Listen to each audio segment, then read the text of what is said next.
Thank you everyone for tuning into the podcast. Today I'm joined with a super special guest. So this is going to be episode 6 of the podcast. And today I'm joined by Miles. Miles has been someone that I've been following on his journey for almost 5 or 6 years, I believe.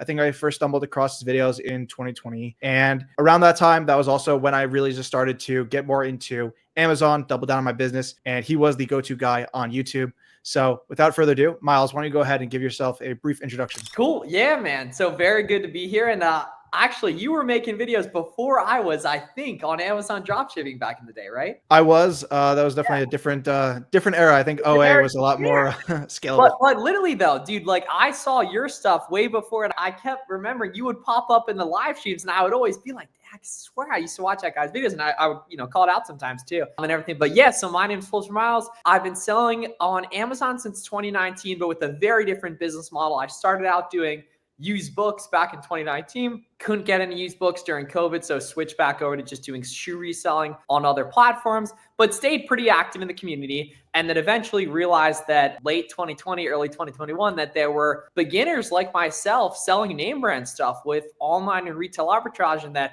I could probably do the same. So I did some ungating and then started selling some of my old shoe inventory. And pretty quickly from there, things took off. Did like $1,000 profit my first month, 5K profit my second month, and then pretty much like 15K profit my 6th or 7th, and then 50K profit in 1 month later that year in Q4. So scaled up pretty quick. It took a while to get comfortable on Amazon, but I scaled up pretty quick once I found my business model being online arbitrage. Yeah. Yeah. So I think your journey has a couple of different chapters. Obviously, we all have different ways that we go. I would kind of summarize yours based on what I've seen is you got started, then you started teaching, and then kind of from there, now I guess we're in a different chapter. So kind of to break it down, when you first started selling on Amazon, were you watching anyone? Were you in tune with any of the community? I know you said you started with shoes. What was the landscape like? Yeah, so basically it even starts a little bit prior to that. So I was a really active member of the online Lego community from 2011 to like Really? 2017, 2018. Yeah, so like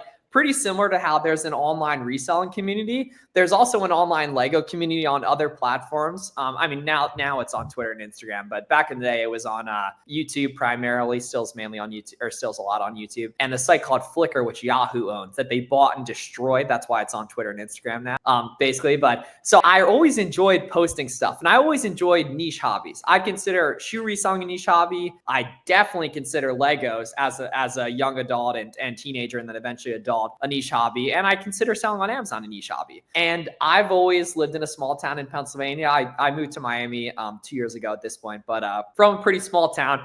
And all these hobbies felt lonely on my own. And so I had to take to the internet to find people to work on with the stuff with. Right? Or at least it seemed way less boring not to. It seemed way more fun to do it that way. Right? So I just always kind of post about what I'm doing. And that started in late 2011, actually. Late 2010. Yeah, so 15 years at this point, actually. I've low-key had like a personal brand, but it was anonymous in Legos for a while, and then it became public. And then I took a year or two off, started talking about shoes, basically. But the Lego world introduced me to the shoe world, and the shoe reselling world introduced me to like the adult reselling world of like Amazon and eBay, not just kids waiting outside Foot Locker for new drops. But this whole time, I've just always done my best to be in as many conversations as possible online with people interested in the same stuff. And that might be a character flaw that I need that and everything, but I don't think it is. I think we all need community with this stuff. And that's been a really important part of my journey, is just taking that very seriously. And then that really started to benefit me in 2019 when I started the Fulcher Miles page. And I saw all these people talking about selling on Amazon, and I was doing primarily shoes at the time on other platforms. And then the nice thing is that when very, very few people are talking about something online, there's no choice, but people follow you and they give you tips. And if you give them tips, they get value from it. And if you say, hey, I messed this thing up, they'll help you fix it, or they'll take value from it and everything. So ever since I was a beginner Amazon seller, like literally I made posts before I even made sales, right? And so I've been having the Fulcher Miles page for like 6 years now at this point. And then even when I stopped doing Amazon in 2020, I was still in tune with the community. I was still in a couple group chats like Carter Maxwell and the boys, Ben Books the World, Wi-Fi Astronaut. And then eventually I met Garrett and Warner 2 Fields of Profit. And we just like immediately locked in a group chat together and just started going hard with online arbitrage. And it just has become like an incredibly good thing the past couple of years. Like basically went from never really finding one business that I could live off of to having a 50K profit month in like 10 months, which is kind of bonkers. But at the same time, I'd been actively working on that for years and years and years, trying to find that right vehicle, which for me at that time was online arbitrage and everything. So yeah, I think it's kind of been a while, and it also feels like kind of a short amount of time too. But it's a lot of fun, and it's been a really, really good thing, and I owe everything to Amazon community. Yeah, and I love that. There's a lot to dissect there. But I guess the biggest question that I had, and I've watched a couple of podcasts with you, is where does the name Flips for Miles come from? Is that with credit cards? Is that with travel hacking? Ooh, so a lot of people think it is from that, but it's my first name's Miles, Miles. So that's their direct correlation. And then, dude, like ever since I started trading Legos with people online back in like 2011, I've just been like addicted to like commerce, like trading, buy, sell, trading, negotiating with people, finding a deal, arbitraging between markets and everything. So I just always like flipping stuff. Like started out trading Legos with people, mailing checks, going to Lego conventions and negotiating with people hardcore, trading different exclusive pieces. That then turned into trading shoes, and then buying and selling trading shoes, and then moving on to StockX and GOAT, and then eBay and Poshmark, and then eventually Amazon too. I did a bunch of Facebook groups back in the day. But yeah, it's just what I do. Like I like trading stuff with people. I like finding a deal, arbitraging between markets, negotiating with people, and it just I can't stop thinking about it. Yeah, I mean, you're good at it, so why stop? But so taking it back a little bit, I think a lot of your content from just what I've seen and also what I've been inspired on is you kind of cater to an audience of people who are in their 9 to 5, as well as people who are also very young, kind of like us, people maybe who are in college, just getting started. And kind of your journey, were you in college when you started to sell and then you saw this being full time? Or when did that kind of transition, or was it always like that? Yeah. So in high school, I would make like, I don't know, maybe like $100 to $300 a month profit. I remember it literally went from like one trade a month to one trade a week to 2 or 3 trades a week in a sale. And then, eventually StockX and GOAT come out. I don't need to negotiate with people. There's no getting scammed on Facebook or anything. There's no bumping posts in Facebook groups. So yeah, it basically went from like, one Lego deal a week to one shoe deal a month to a couple shoe deals a week, it scales up relatively quick to one shoe sale a day. So that's like $10 profit a day. And then at the outlets in 2018. And the reason why I have such good recollection of this is because I documented the whole thing basically, like, so I know when these things happen for the most part, right? So like 2018 had my first $1,000 profit month going to the outlets. It was a huge inflection point in my life. My 2 best friends transferred out of college freshman year, and I could have a car on campus sophomore year. So I had all this free time back, and I completely like devoted myself to the bag basically. Like my roommate was cool, but we weren't super close. And then my 2 really good friends didn't go there anymore. So I didn't really have anything else to do besides make money. And so I went from like $1,000 a month in profit in August of 2018. And then a couple months later had like a 5K profit month. I'm like, man, I could probably do something with this, right? And then that was right when I started my Instagram page, and social media algorithms started to get good. I'm getting fed all this content. I'm like, damn, dudes are selling like dish soap on Amazon, right? Like I buy stuff on Amazon all the time. I had no idea it was coming from third-party sellers, right? So start doing that, or start learning about that. Start seeing there's adults doing this, right? Not just like the tattooed up shoe people that are pretty much like kids that happen, be 30 or whatever. Like there's actual people here that like my parents would associate themselves with, that are doing this shit full time. It's like, damn, like shots fired. No. I'm more so, I just mean that like the Amazon community is more mature and it's more professional. Right. There's like, it's also it's very diverse. There's so many walks of life in there. Yeah, for sure. Right. So it's like, it's a little bit more mature of the community. I'm like, damn, okay, like I can see myself doing that full time. Right. And then in 2019, I commit to graduating college early because I just really think this stuff's going to work out. And it's not enough money to live off of yet. But I'm talking to people all day that are doing it. And I have a lot of positive momentum online because a lot of people are cheering me on because I'm giving this help a chance to, bro. There's no one else that's brand new talking about this stuff, right? I'm not educating people. I'm not educating myself. I'm just documenting what I'm doing. I'm listening to what Gary Vee was saying in all his videos. And so people start showing love. They start giving you tips. They're like, all right, you're taping the boxes wrong. Tape the boxes differently. And you're actually overpaying by 75 cents per box. You should buy from this website box. I'm like, okay, maybe I should do that, right? And so I just gave myself the chance to be helped by the community, and people just started showing love, which was pretty cool. And then, COVID hits, can't get any more inventory, but still in the mix, end up getting those gating tips. And it was just basically like, just really took off and got super serious after that. So I guess in the inflection points here, let's break it down a little bit. In terms of, for you, I guess it would be when you started to resell resell, you start to sell on Amazon, hit those 1K profit and slowly snowballed. And then for at least from a viewer standpoint, when I was watching your channel, like, I think COVID was just massive because I've been on the Amazon space. I first found it in like 2015, 2016, and private label was all the rage back then. And Amazon's gone through like periods. And then, wholesale kind of took off a little bit after OA, which is oddly enough. But what was the inflection point for the channel? Was it those ungating tips, or was it like a certain video that blew up? Oh, like on the content side of things. Yeah. So I love learning about YouTube and studying the YouTube game. And I always go to people's channels and I'll look at their most popular videos, which are called outliers, right?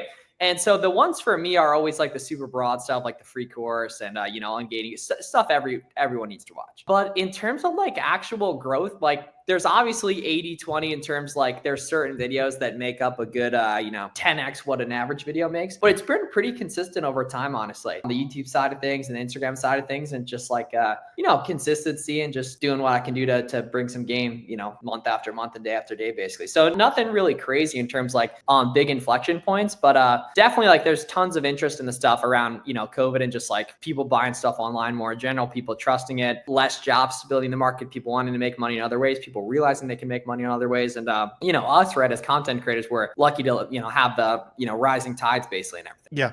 So there's a lot that we could talk about on Amazon, and there's a ton of people who have, already talked about that. You have a ton of content. Do you mind if we dig a little bit deep into let's call it the Miles Empire, and just the amount of people you have taught is insane. And I've talked to many of your students. So this past month, we were both at Miami Seller Conference, and the person who heads the conference said, raise your hand if you've taken either Miles or Warner's course. And the amount of hands that went up in that room, I felt like I was in a classroom with everyone just knew the answer. So, you've had a lot of students and you've had a lot of different iterations of your program.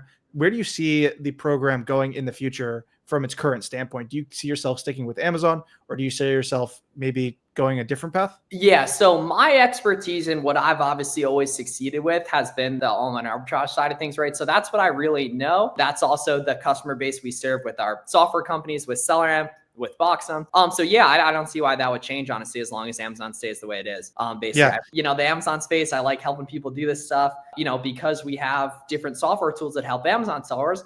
Conveniently, at least us and I guess me and my audience, right, our incentives are aligned, which is very convenient. It's the type of games I want to play. Yeah, for sure. And I think that you've created an amazing ecosystem that everyone wins. You provide so much value to the community. You also have software, but your audience, like you said, interest are aligned. Everyone's getting value from that. I know that SellerAmp is now coming out with their new tool for Walmart. So even the, I guess the ecosystem is expanding there as well. What's the future kind of for the Flips for Miles, as well as that whole ecosystem and products there? Is it Amazon and just Walmart? Is it also eBay, or kind of where do you see that in the future? Yeah. So like I was saying, so my expertise lies in Amazon.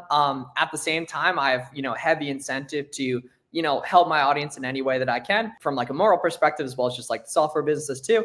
So we have SellerAmps coming out with WAMP, which is our Walmart product research tool. The waitlist is out. It's actually going to be completely free to start at wamp.com, basically. So as a result of, having a lot of experience on Amazon, it being pretty similar on Walmart, I'm going to be pretty good at sourcing, because in my opinion, product research with this stuff pretty much just primarily comes down to discount arbitrage and finding different discounts. And those are going to translate between marketplaces. So I'm definitely going to have some content about how to do that too. Perfect. Looking forward to it. So for selling on Amazon for 5 years, where do you kind of see the layout and the landscape of the space at the moment? Yeah. So things have obviously gotten harder, especially naturally just since COVID kind of calmed down and everything, right? At the same time, Amazon's also kind of tightened some rules. They're becoming a little bit more profit focused. So naturally, like anything that at one point was a new opportunity, still to a lot of people is a new opportunity, right? Things are going to get harder over time, but there's also personal responsibility with that involved, right? And that you should get better as an individual person faster than macro trend, right? Because, it's kind of on maybe the political side of things. I see people worry way too much about politics when they're not rich yet, right? It's the same thing in that we're obviously playing an Amazon sandbox. We have to pay attention to the rules. But at the same time, right, sure, theoretically, online arbitrage has gotten more difficult the past couple of years. But if you've been doing it the past couple of years, you should be getting better at a rate that far outpaces the market getting, more sellers, because you can get better a lot faster than a new seller can get better, right? New sellers quit really quick. They don't dig in on a ton of stuff. They don't believe in themselves, right? That's all stuff you being as an experienced seller should be able to counteract and not really be affected by, right? It's like you never see the super experienced sellers complaining about price tanking, right? You see a lot of beginners complaining about price tanking because the experienced sellers know where leads are that are harder to find. They're harder to make good. They're harder to track down. So naturally, there's a lot less competition, that there's less price tanking, right? So like the market shifted, the market's 100% gotten harder, and that's okay. That's how these things work. You as an entrepreneur can take action on stuff, can learn, can innovate, can grow faster than a market can saturate in 99.9% of cases. So just worry about what you can worry about, set yourself up as best as possible, diversify, whether that's brands, whether that's categories, whether that's suppliers, whether that's platforms, right?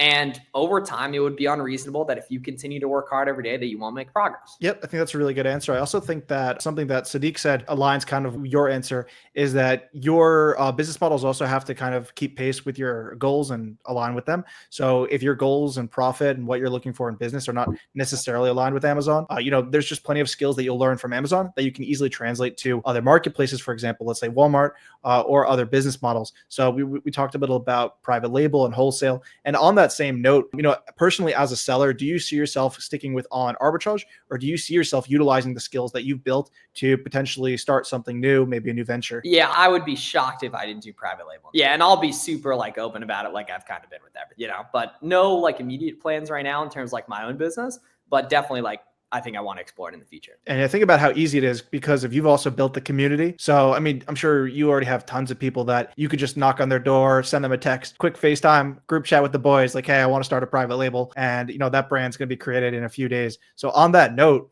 of having that group chat, and something that you preach pretty regularly is, it's all about connections. It's all about network. How do you build a sustainable network that can last a long time? We've kind of exist in a high turnover space. No one that I've been in this space with is more or less with me over 8 years. It's always just been people are there and new people kind of form in, but you've actually found a core group where you, Garrett, as well as Warner and a lot of other people in your space have managed to weather the storm. And not only weather the storm, you've built some amazing businesses and some amazing tools and everything around this space. So what is your secret to success to finding those people and making it work? Yeah, so everyone kind of can agree that you're the product of the people you spend the most time with, right? You ask even the person who hates their 9 to 5, they'll say the same thing. That doesn't necessarily mean they behave like that, but they'll agree with it, right? So everyone goes through their whole life only doing things often that are involuntary, that they don't have to do. The only things they do involuntarily, right? Or voluntarily, my bad, that they don't have to do, right?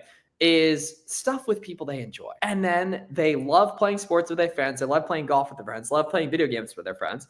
And they think they're just going to love selling on Amazon and have a really easy time doing it without ever talking to a single person who does it. Now that makes no sense, right? But it's how most people operate. And the reasoning is it's uncomfortable to go track down people with stuff. It's uncomfortable to own this as a part of your life, to put yourself out there online. Now, does the person you want to be, is the person you want to be afraid of that stuff? Probably not, right?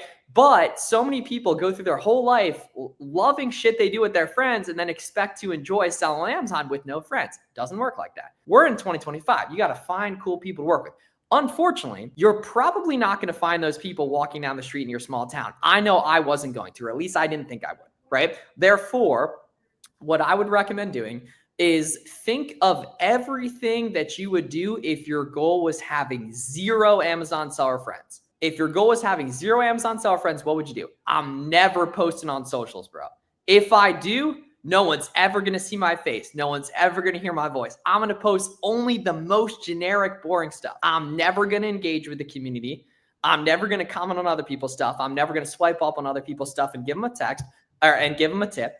I'm going to say that I'm not a social media person. I'm going to say that that's not me. I'm going to give myself all these fake labels that mean nothing and that are your choice as an adult human being to label yourself like that, right? So if you just do the opposite of that, it becomes pretty obvious, right? You talk about what you're doing online, you find people, you talk to them, you engage with them, right? You show your face, you show some personality, you show what you're interested in. And over time, it would be unreasonable that a lot more people would know you. And the more people that know, like, and trust you, no one's life ever got worse through that. Yeah, I really love that answer. I think that is also apparent in a lot of other answers and just things that I've heard you say in the past when you're also talking about Amazon. It's amazing to hear your thought process. When I think someone asked you in a live that I saw maybe a year or two ago, someone said, "How do you find profitable products?" And your exact answer was not along the lines of like, how do you find Amazon friends, but like you kind of have to think about where would the profitable products be, and then just like continue that. But it's true. It's like where are you going to find profitable products? Are you going to find them on the front page of Target? Most likely not. So just like put yourself in that environment and make it really easy for success to happen, I guess is kind of the way I would summarize it. So I really love that answer. To land the plane a little bit and to kind of wind down towards the end of the podcast, I really want to ask you, and I ask this to a lot of my just people I interview, is what's your formula to success, whether it's for finding profitable products, whether it's for content, whether it's just, your ethos for life. What is your one rule that you live by that has made you successful? Never miss a day. Never miss a day. So basically, I really, this is the first time I've ever talked about it publicly, basically, but my mom passed away like a year and a half ago, basically. And that was like it was obviously brutal and everything, but like she was a incredibly positive figure in my life, basically. And she was just so unbelievably consistent, even being like half paralyzed basically on one side of her body for like 5 years in a row. And I just always think to myself, like, if she could do all the stuff that she did and continue to keep that positive attitude and show up every day, like, so can I. And the more you show up, the more chances you have to get lucky, right? And I think a lot of people, if you think about it, man, you've been in this space a while. It's like almost no one that sticks around for 2 or 3 years is bad at this stuff. Like you got to really screw up to be bad at it over a couple years, right? But almost everyone that's been at it 2 weeks is bad, and that's okay. You were bad at walking when you started walking. You were bad at talking when you started talking. This is a new thing. This is an unnatural thing. This is something that no one else that has done before. It's okay that it would take a while, right? A lot of people try to make money online. Very few people succeed. But the people that do, they do it for a while. They work on it very consistently. They look for unique edges, and they tend to be around other people doing the same. And that doesn't cost money. Now, I sell education on the stuff, but it costs $0 to exist publicly on the internet to find people to work with, right? And the nice thing is, everyone else is afraid of doing it too. Everyone else is afraid of posting too. A lot of other people give themselves these negative labels. So luckily, as an adult human being, you can choose to not let those feelings affect yourself and understand that if you listen to pretty much any of my podcast episodes, pretty much any of my student interviews, I'd probably Noah's podcast too. Pretty much everyone just says, I did this for over 2 years and I did it with people I liked. If we're being completely honest, right? Yeah. That's the formula for success. And luckily, that's actually incredibly easy to do. And in my opinion, it's significantly easier to not business model hop. And it's significantly easier to, when you do dial in on one business, do it with people you like, rather than doing it on your own. Well-connected sellers in any industry, let's call it Amazon for this example, obviously, they work less, ironic but true. They make more, they avoid mistakes, and they find more opportunity. So they're getting more and they're putting in less because they're doing it the easy way. And so I always hear people talk about like, I don't have time to network. How do you have time not to? Or like not doing it takes way more effort. It's just you have to be willing to put in time and get a little uncomfortable and maybe show your face on the internet, right? Imagine, show your face on the internet. It's a very difficult thing for a lot of people. Everyone you look up to does it though, for the most part, right? At least, online, right? And you just got to make that decision and not let those things affect you and understand that, for the most part, right, the only things you've enjoyed doing in your life is things you did with people you liked. And it would be irrational to think selling on Amazon would be any different, right? But you're not going to find those people walking down the street. They live in Oregon. They live in Texas when you live in New Jersey or wherever, right? I believe you live in New Jersey right now. Yes. Yeah, I mean, yeah, but I'm looking at you right now. Obviously, right, this is the world we live in, y'all, right? Digital communication, social media, use it or be used by it. Exactly. I think, I guess the only question that I would have, and I have my own answer for this, is how do you remain positive on those days when you say like show up every day? There are days where I don't show up. And I think just like my mindset is, it's either now or never. Like it's either going to get that, things that I've done in the past that took 5 minutes are still things that like I see the impact of today. So like, it doesn't have to be the biggest thing, but if you can just do something of it, it's going to pay massive dividends. It's going to be something that you'll see the efforts of years from now. So how do you handle those rough days? Use what you got. Use what you got. I have a lot of positive motivation around wanting to have and provide for a beautiful family in the future. I also have a lot of negative motivation around getting bullied a lot in middle and high school, and wanting to really just be embarrassingly better than those people that put me down. And I don't think about them at all, but you still remember stuff every now and again, right? And I don't go checking on them or whatever, right? But use what you got with that, right? So some days it's being motivated by the stuff I want. Some days it's being motivated by the stuff I don't want. And I just kind of use what I got, honestly. And another thing I like doing is because I've, documented so much of this stuff online, I'll go back and look at the old pictures of myself and think of how, I've been super blessed and lucky to be able to get done a lot of the shit I wanted to get done over 10 years in the last 5. And I remember how proud that guy is of me and how he would trade spots with his current situation to be in my situation as a heartbeat. And that a lot of people didn't get lucky. Like 99% of humans didn't get lucky enough to be in their 20s, being able to make money online in 2025. And I really, really value financial security. It's a major focus right now for me, probably will be for a while. And I am very lucky to know the blueprint to do what I need to get done and think I can have a really positive impact along the way. And I owe that to myself, and I owe that to the people that, believe in me and, trust me with different things. Yeah. And I think that's a great answer. I also want to say thank you for coming out to the podcast. This has been very insightful. It wasn't just Amazon. I don't think we just talked about content either. We also talked about motivation, and just seeing how you think also is something that I've always been curious about, not in a weird way, but I've also just think, you're one of the more positive people and also consistent coaches in the space. So many sellers, but not only sellers, but coaches, they'll show up, they're here for a year, maybe 2 years, and then they burn out. I think coach for coach, you are consistently just one of the people delivering the most value, as well as showing up every day. My last question before we wind down is, do you ever see yourself staying in Pennsylvania, or are you going to be in Miami for the foreseeable future? Oh, dude, man. I mean, like the weather in Miami just destroys your perception of other parts of the country. And that could sound like, I don't know how it doesn't sound good. I wish it wasn't that way, but the weather's what I'm paying for here. It's obviously more expensive than Pennsylvania, but yes, South Florida, probably, I think California is dope too. Tax wise, I wouldn't move there now, but maybe in the future, and everything. But yeah, I'm down to travel internationally and stuff too, but work's a big focus right now. And I'm a big fan of South Florida. So I'd be shocked if I lived in the Northeast full time in the future. Yeah, I hear that. Wi-Fi Astronaut just tweeted yesterday. He's like, who told everyone in New Jersey it's going to be cold today? And we were having like 70-degree weather in May. And I was like, yes. And then like the next day it's like 50. And it's been that way for the past few weeks. So definitely hear you on that. Every day I'm like, should I move down there? Because every other Amazon seller is. But yeah, I just want to say thank you for coming out to the podcast. Thank you for dropping a lot of knowledge. And where can the folks find you? Yeah, so first of all, definitely wanted to thank you for having me on. Noah too is a lot of fun. Helped me out with some coaching calls in the past too. Podcasts we did on my show is awesome too. So I go by Flips Miles on all platforms. In my opinion, I think my most valuable stuff's on YouTube. Got some really, really good like free course stuff on there. Full tutorials of SellerAmp, Keepa, Boxem, all our stuff we got going on, how to find products, how to ungate, everything like that. Also very active on Instagram, very active on Twitter. DMs are always open for any questions.